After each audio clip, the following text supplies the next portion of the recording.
नमस्कार। आज की कहानी का शीर्षक है ब्राह्मण का पुत्र।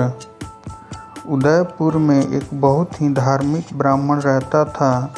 ब्राह्मण और उसकी पत्नी के पास ईश्वर का दिया सब कुछ था। वे ईमानदारी के साथ जीवन जी रहे थे। वे निसंतान थे। पुत्र प्राप्ति के लिए वे हमेशा ईश्वर से प्रार्थना किया करते थे। ईश्वर ने उनकी प्रार्थना सुनी और ब्राह्मण ने पुत्र को जन्म दिया। ब्राह्मण दंपति की खुशी का ठिकाना नहीं था। उन्होंने गरीबों को भोजन कराया तथा ईश्वर का धन्यवाद किया। ब्राह्मण दंपति अपने पुत्र को सर्वगुण संपन्न देखना चाहते थे। उन्होंने उसे प्रेम और दयालुता का पाठ पढ़ाया तथा सर्वश्रेष्ठ शिक्षा दी। बालक बड़ा होकर युवक बन गया। शहर में सभी लोग उस युवक की बुद्धि और ज्ञान की चर्चा करते थे। ब्राह्मण दंपति ने उसके विवाह की इच्छा से योग्य कन्या ढूंढनी शुरू कर दी, पर एक दिन उनका पुत्र बीमार हो गया। शहर के सर्वश्रेष्ठ चिकित्सक की चिकित्सा तथा ईश्वर की प्रार्थना सब बेकार गई।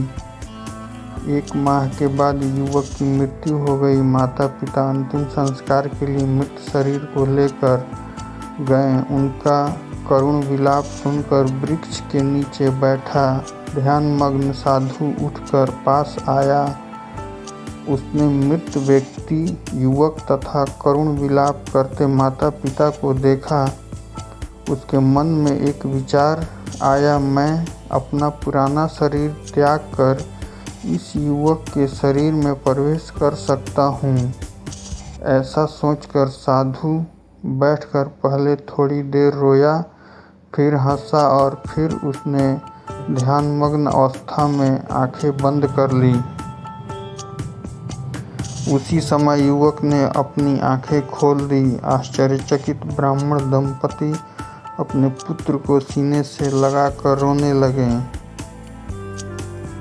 बेताल ने राजा से पूछा, क्या आप बता सकते हैं?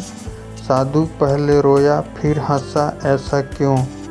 राजा विक्रमादित्य ने कहा, शरीर छोड़ने के कारण दुखी साधु पहले रोया और फिर पुराने शरीर को छोड़ नए मजबूत शरीर में प्रवेश करने की प्रसन्नता में हंसा। विक्रमादित्य के उत्तर से प्रसन्न बेताल राजा को छोड़कर फिर से उड़कर पीपल के पेड़ पर चला गया। आज की कहानी समाप्त होती है।